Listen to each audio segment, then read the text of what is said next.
this game. But we do have Alejandro in Zagreb with one, Garry Kasparov. Alejandro, take it away. Thank you, Christian. We're here with the 13th World Chess Champion, Garry Kasparov. Welcome to the show. Enjoying the Grand Chess Tour so far? Absolutely, absolutely. And I enjoyed it more than last year because I'm watching, not playing. It's definitely a different feeling. Yeah, absolutely. Tell us a little bit about your events here in Croatia. We have not only the Grand Chess Tour, but it's a whole festival of chess around us. Yeah, absolutely. That was the whole idea, to use Grand Chess Tour event as a booster for chess in Croatia and the whole region. So I had one of my Kasparov Chess Foundation branches here, KCF Adriatic, and this tournament is an ideal opportunity to bring Croatian kids from neighboring countries. They play, but on top of that, we also have the special session with European stars, and this year, of course, we had all Ukrainians. So that was also quite an experience. The two of them were really good, especially I was very impressed by a 10-year-old kid.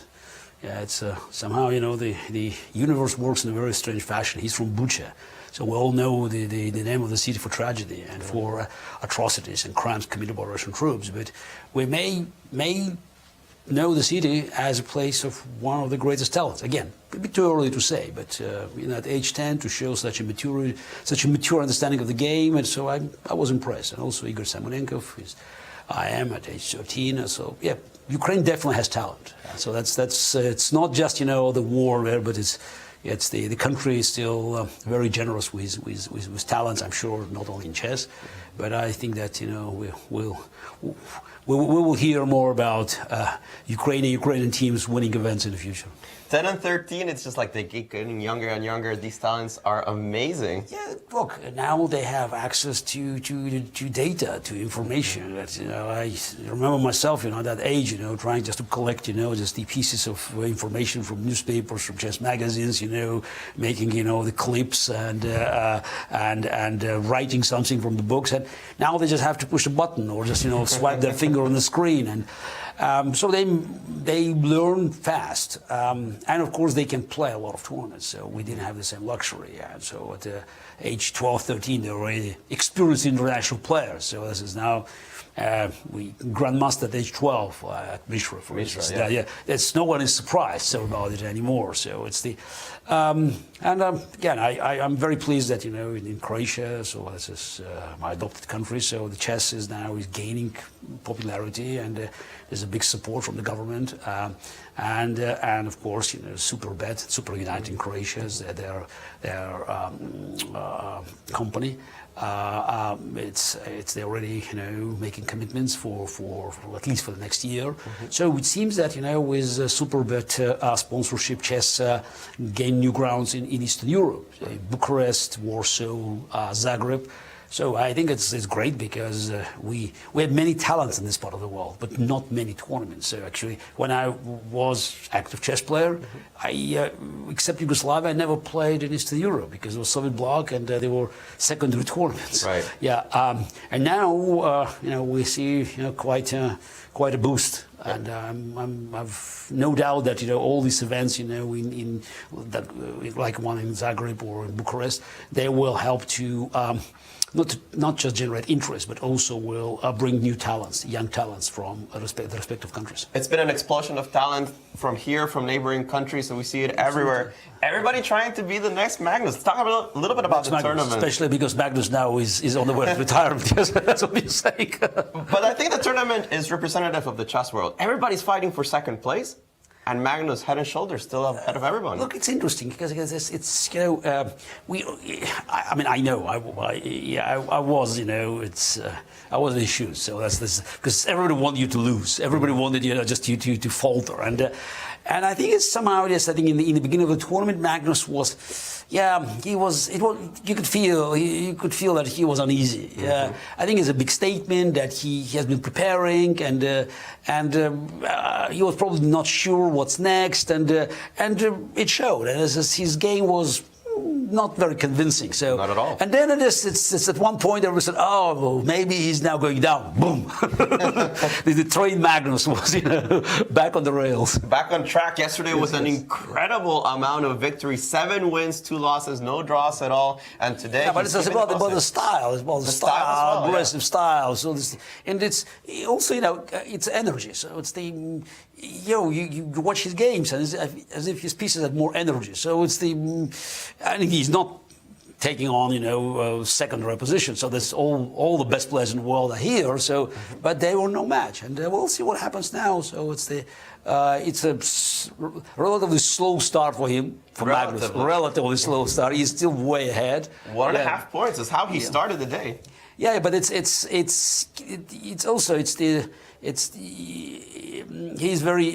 he's very stable. So he's we look at his performance. So that's just, even if he's not doing great, so he's still on top. While the players, it's some of them had a great day yesterday, but they're not doing well today. MVL yesterday was not, looked very bleak. Mm-hmm. Today he just, he's doing great. But it's again, as you said, the second, third, positions could change. Magnus still, stands on top. The world champion is not going to be defending his title, and it's the same in the women's section. Who you find is not participating in the world championship cycle at all. Are the matches just not as important for these top of the top players, or what's going on? Look, we can have a long philosophical discussion. What is the world title? Mm-hmm. So it's the legally, yeah, you can say legally today. You can make a case that FIDE owns the world championship match, though you can still, have tons of arguments about it because, and that's what the arguments I had with FIDE in the 90s. Right. When I walked away, though I just, defended the match against the challenger, and I just short just outside of FIDE. Because FIDE never called Botvinnik the first world champion. Botvinnik was the sixth. Right. So which means FIDE inherited a tradition that existed before FIDE. Mm-hmm. So from 1886 to 1948, so there were 5 world champions, and FIDE basically incorporated them. So we know about 16 world champions. So we cherish our history going back to Steinitz. Right. Some could say even probably, you can go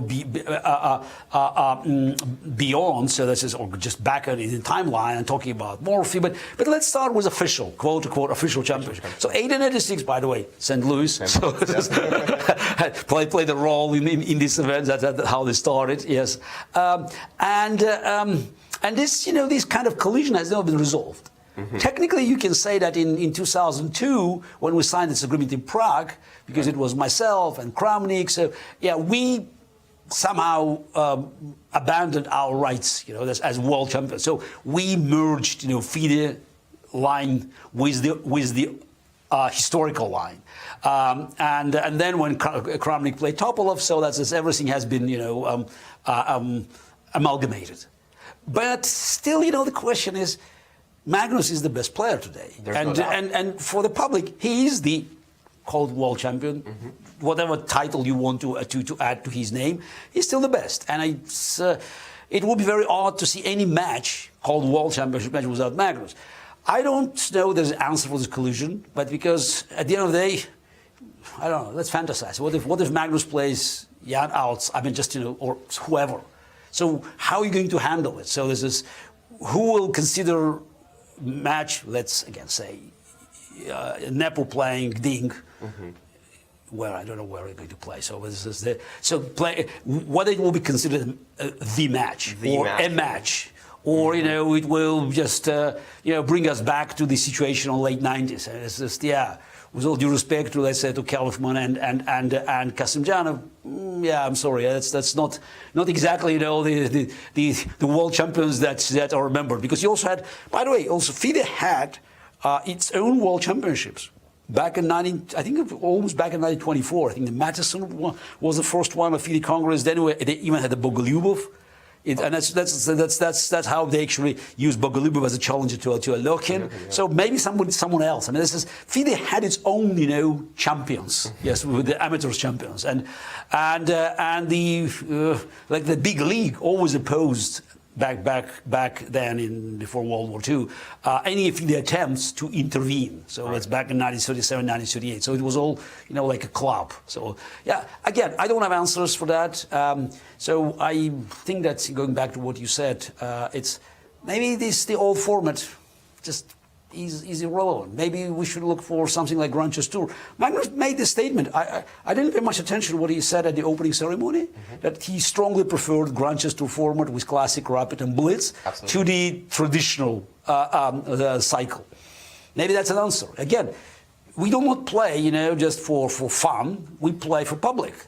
And if there is a public demand to make these changes, maybe we should consider it. And we asked a lot of the players on their interviews, what would you do to change the World Championship format? And a ton of them said the current format is archaic. They would prefer shorter time controls. Well, I think that we should look at something like Grand Chess Tour. Make it more dynamic. And I think it's very natural to incorporate, the rapid and blitz into the system. So that's what people want to see. That's why we have millions and millions of new followers. They like it or not, nobody wants to wait 8 hours for the result of the game. Yes. Now, maybe you can play some of them, but you also need, you have opera music, but you also have other forms of music. So you cannot have just long Wagner opera just as the only dish in the menu. Final question. Ding Laurent playing against Jan Nepomniachtchi. Do you think that the winner of this match, runs the risk of being placed the same as Halifman or Kasimdzhanov as a world champion with a big asterisk? Look, it's more likely, you can go back to Karpov-Timman match because, Halifman or Kasimdzhanov, they were not even top 10 when they won the title, the FIDE titles. Here you're talking about, you may start arguing 3, 4, but 2 top 5 players. So that's that's the difference. But I don't know what kind of title they can carry. So, I definitely will never consider the winner of this match, if this match takes place, as a 7th world champion. So just for me, the only way for the 7th world champion to appear, someone to be added to the list that started with Steinitz, it's to beat Magnus Carlsen. Or if he walks away, then it's another story. But as long as Magnus is playing, you can't consider any match a real world championship match. By the way, going all the way back, so that's what we know from history, though it's still a little bit of mystery because we're a long time ago.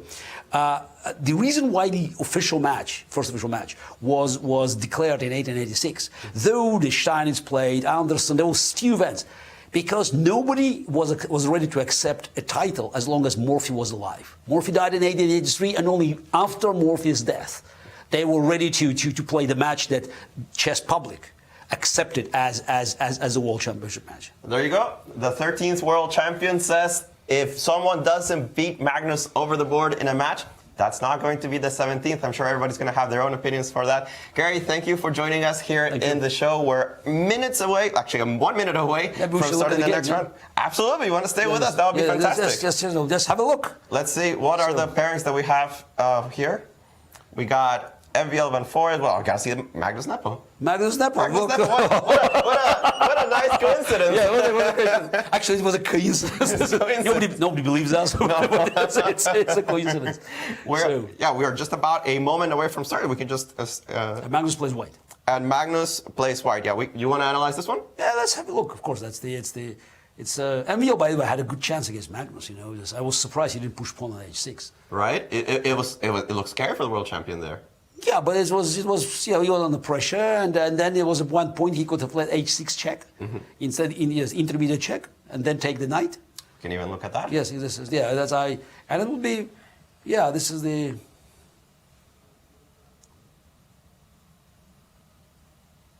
Yeah, here is a moment. Yes. No, here is a moment.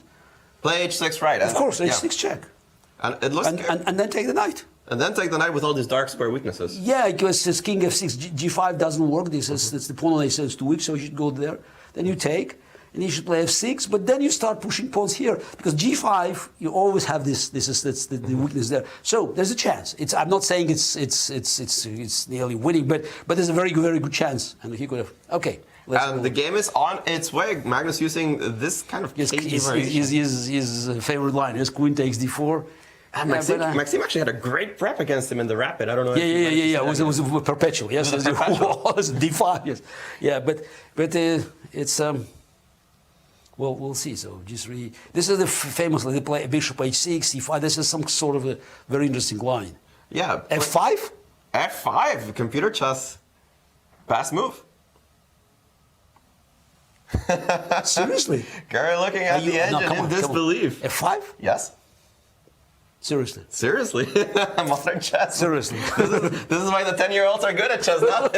Computers have changed the game so much. F5 is currently considered to be the best move. But it's getting worse and worse for black. Yeah, I think after bishop b2 in this position, the move is bishop h6. Exactly. That's what I say. And then f6. At least dynamism, yes? Yeah, the dynamic, you go boom, boom, boom. But in this position with bishop g7, I thought this was actually considered to be bad for black. Of course it's bad. It's bad. It looks bad. F5. World champion now in disbelief that this is even playable for the black side. So it looks horrible for black. So explain it to our audience a little bit. What is it that you think was going to be causing black trouble here? Yeah, I don't like I can't even explain it. So maybe it's not that bad, but I don't like. This is somehow it's a combination of moves f5, queen f5, bishop. There's no plans. F5, bishop h6, knight f6. I understand because this is you try to be dynamic. So just it's you create weakness in your position, but you try to compensate it by the activities. Right. As of now, I could see weaknesses, but. And knight d5, killing that activity, trying to get some, just taking away the pieces from the board, leaving those weaknesses behind. Yeah, but that's just the end game. Take rook b8 now. Rook b8 is an ugly move to make. Yeah, but those are the moves. King f7. Well, king f7 on the board. It just feels terrible, right? Knight f3 coming, knight g5 on tap. I'm just starting bishop c4 maybe. Bishop c4, knight e5 maybe. Yeah. Well, Knight takes f5. Magnus doesn't bother. He just wants to create weaknesses. Bishop f5. He may probably plays f4 and then it's knight f3. So Magnus. It's just a typical. Yeah, you'll just have some slight advantage. So there's in black's position in the center slightly compromised. Okay, not compromised, but this is. It's maybe not much, but it's just Magnus I think will enjoy it. Though it's. 2-point island against 3. I mean, everything that black has done, not compensated. But now f4, knight f3. Let's find out. The world champion in thought. So far, a little bit of a slow game for a blitz. Bishop c4. Bishop C4. But he wants to force knight e5. And then go back. Just back and then f4. And that's what's going on. Knight f6 on the board. Yeah, no, he should probably now take and then f4. Yes, 10. It's maybe it's not that clear. This f4, maybe g4 then even. No, g4. Maybe it's not. Knight d5 maybe was not the greatest idea. Well, knight d5 still retains that advantage. Knight f6 played, and the computer's loving your idea. Knight takes f6, king takes f6, follow it up with f4. Yes, but that's the most natural. And then bishop maybe go on f3, and then g4, and then knight e2. So it's the end again. These pawns are. It's the squeeze, right? It's that's the. I mean, if you have queens and somebody attacks, it's fine, but it's the static problems. Static problems. Static problems, yeah. So knight c6. Yeah, I think bishop f3 Magnus will play. The bishop is knight d7. Yes. I love the move bishop f3. It's so natural to play knight f3, but not as accurate. I'm not sure. Maybe now. So he wants to put. I don't know. It's the bishop f3. Yes, exactly. Knight e2. Yes. Well, world champions, right? Still, bishop before rook f1. This looks really bad, actually. It's not bad, but it's just it's the black has no counterplay, and for Magnus it's just it's his favorite type of position. Absolutely. So that's black, and time-wise, so this is time was about even 2:44 for Magnus and 3 minutes for Nepo. It's amazing. Nepo prepared, but definitely there was they must have the world championship match, and this is. I mean, playing f5 and then bishop g7, what's the point? Although, when Nepo came in, he said he was in no mood to repeat the lines from the World Championship, and he was preparing the Petrov there. Yeah, I know, but it's just still. Well, Magnus found a little better move. Knight c5, knight c3. Oof. This king on f6. The activity difference of the Knight pieces. c3, yeah. You can almost make the moves automatically, right? Rook e1 coming. Well, yes. Magnus doesn't have to think. Yep. And knight d5. Let's see. Doesn't feel like black is creating a threat, but holding on for now. How do you break through in this position? I think we should probably c4 now. I would say probably because e6, d5. I just want to avoid this. I'll play probably. Keep But in mind. c4 maybe no, e5 is a little bit e5. Perhaps Yeah, that's why yeah. Magnus is considering his move here. But c4 play world champions exactly like each other. Yeah, because e6 you don't want e6 d5, so that's the you want to, yeah. And knight is h6. Rook e3 yes. Immediately targeting that move. Yeah, exactly. Yes. I would have tried e5. Maybe I would have tried e5. That's still bad. Still pretty nasty. Because it's just the black has no counterplay. And you can see with the last moves, h6, a6, not really creating very much yet. b5 does seem like an idea. Time to go a4. d4 knight d7. d4 knight d7. Yes. Still. Yeah, he's still surviving. Still surviving. Yes. Barely surviving. Maybe g4. g4. g4. g4 f5. g4. I love g4, just making that king weak. Rook h3 played immediately? Not that immediately, but he played rook h3. I would start with g4. I mean, why not g4? Oh, getting some time, maybe rook e3 back.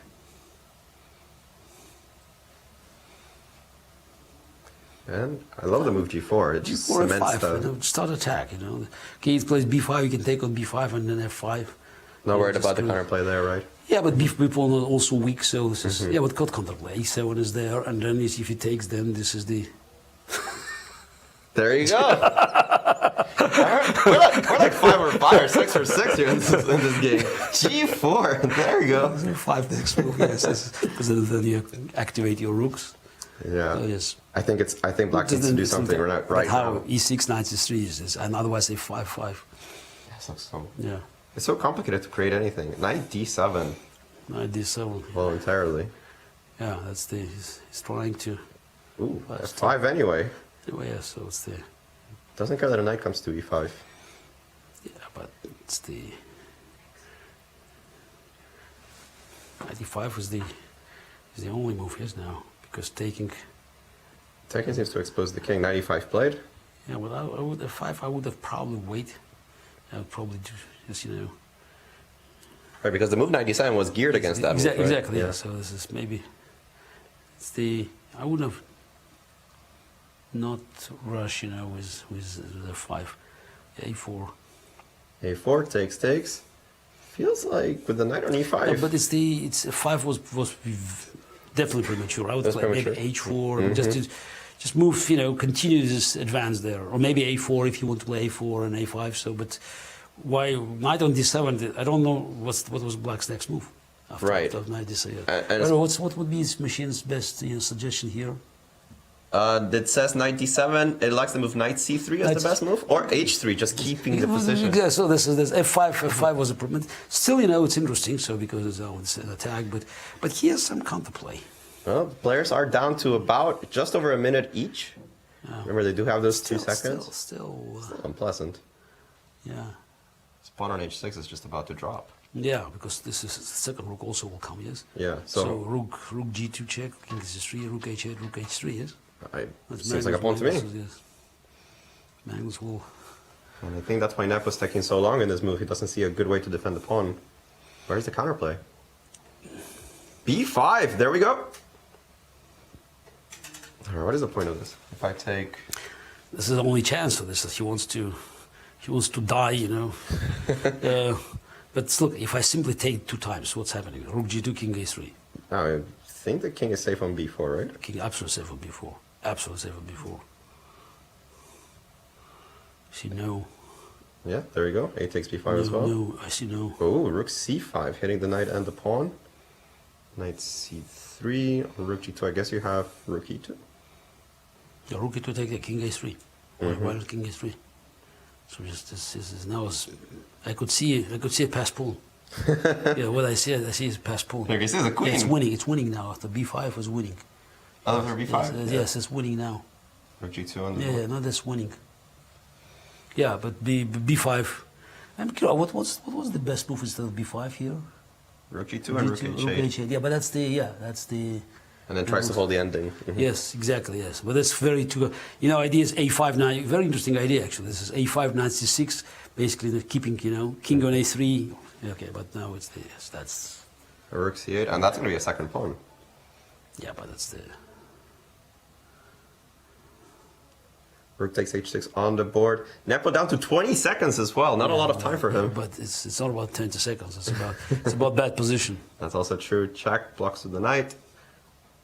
That's it. That's it, right? That's it. Magnus just... That's it. That's it. Rook g4. Rook takes a4. Last chance. Rook c3. Rook c3 now. Rook c3. Just solid move. There you go. World champions, they know. b6 on the board, rook b5. Yeah. So is the Matter of technique at this point. f6. Rook c7. Rook b4. Okay, last chance. Rook Nope. h3. Magnus says nope. King f6, rook c3. And meanwhile, Wesley, so I'm being told, has won his game against Ivan Saric. Topalov beat Dominguez. We'll take a look at those games after this one. And, well, it's becoming a little complicated. Not a lot of progress so far for Magnus. Yeah. Seems a bit stuck. f6 at one point he could have played, I suggested. We'll go back to that position. Rook on f1. Is it getting dicey? Knight c3. No, knight c3. Knight c3 was great. This fork on d5, this king on f6, just such in a bad position. Oh, that's a queen.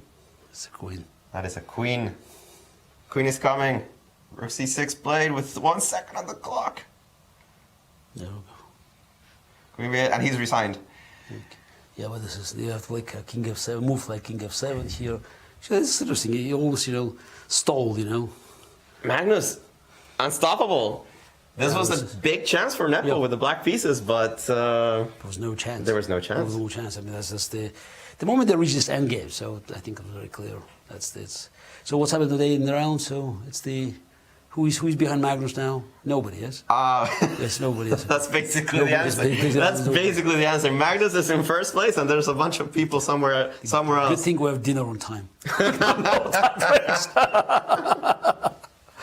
Well, Garry, thank you so much for joining us here in the studio. Thank you. We're going to go to our studio in St. Louis to call the last games remaining. And, well, this tournament is all about over, guys. Okay. Thank you, Garry. Garry proving that he still knows how to move the pieces, Miro, as he was predicting.